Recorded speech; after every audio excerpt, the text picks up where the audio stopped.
परभनी मामले पर राज्यसभा में दहाड़े बसपा के राज्यसभा सांसद रामजी गौतम।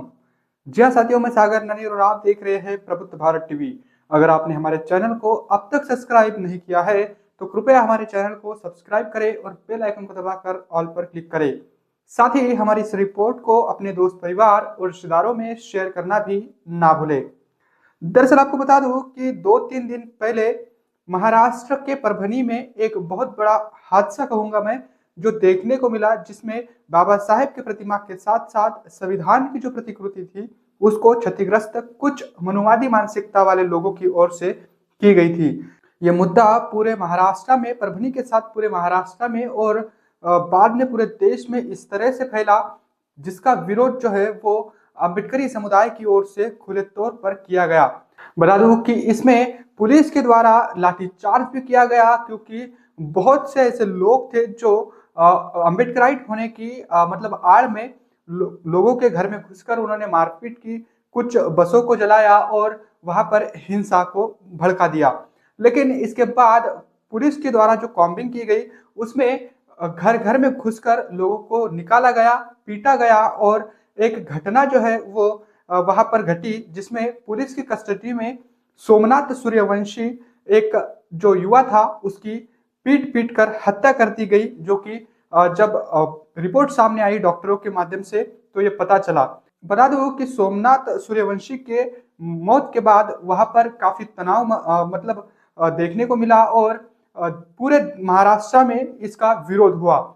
इसके बाद वहां पर वंचित बहुजन आघाड़ी के जो अध्यक्ष है एडवोकेट प्रकाश जी अंबेडकर, वो भी वहां पर मौके पर पहुंचे और वहां की स्थिति का जायजा उन्होंने लिया और इस पूरे घटनाक्रम को समझने की कोशिश की। बता दो कि बाबा साहेब के संविधान और उनकी प्रतिमा को छेड़छाड़ करने से यह साफ पता चल रहा है कि जो मनवादी व्यवस्था में यकीन रखने वाले जो लोग हैं वो कितने हावी है और उनकी मंशा जो है वो संविधान के प्रति क्या है, ये देखने को मिलता है। बता दूं कि कल बसपा के राज्यसभा सांसद रामजी गौतम ने इस मुद्दे को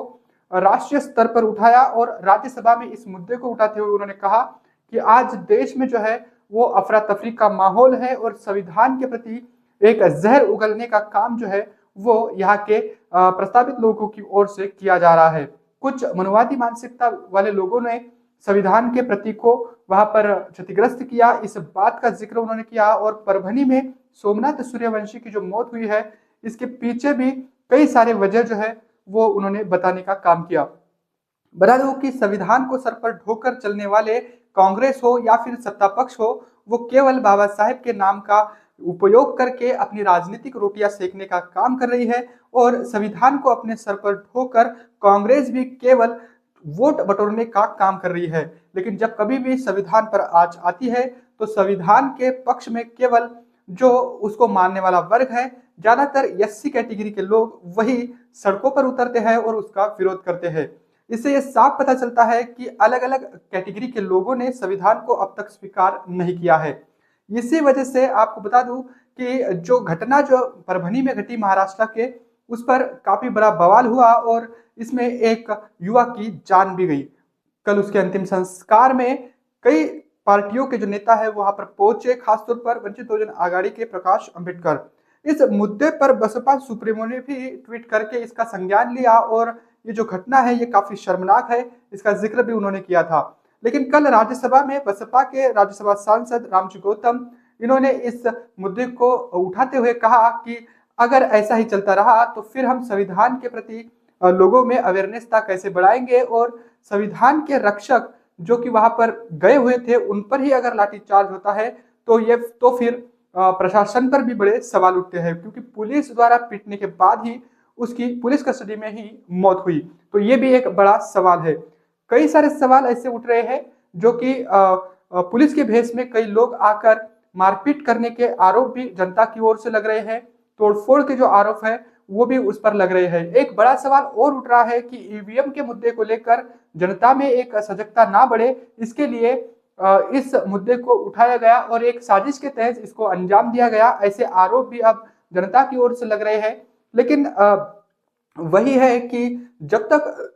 जो शोषित वर्ग है, जो पीड़ित वर्ग है या फिर वंचित समाज है, वो जब तक अवेयर नहीं होगा, जब तक वो अपने अधिकारों के प्रति जागरूक नहीं होगा, ऐसे पीटा जाएगा और उसको ऐसे ही मारा जाएगा। इस पर माननीय कांशीराम साहब का एक जिक्र मैं यहाँ पर करूंगा, जिन्होंने कहा था कि आप पर अन्याय अत्याचार हो गए, आपको पीटा जाएगा, सरेआम आपकी अस्मिताओं को लूटा जाएगा, आप ज्यादा से ज्यादा एक धरना प्रदर्शन करोगे, आंदोलन दोगे, अपने संगठन के नाम से ज्ञापन सौंपोगे, लेकिन इसका जो सही इलाज है वो नहीं हो पाएगा। जब तक आप शासक नहीं बनोगे तब तक ऐसे ही घटनाएं आपके साथ होती रहेगी। तो मुझे ऐसा लगता है कि सबसे ज्यादा भरोसा जो है वो बहुजन समाज को सत्ता की कुर्सी को हासिल करने में अगर वो लगा दे तो ये ज्यादा बेहतर होगा, और इसी से उनके सारे दुख जो है वो दूर हो सकते हैं। तो ये बड़ी खबर जो है, बसपा के राज्यसभा सांसद रामजी गौतम, इन्होंने संसद में इसके लिए आवाज उठाई और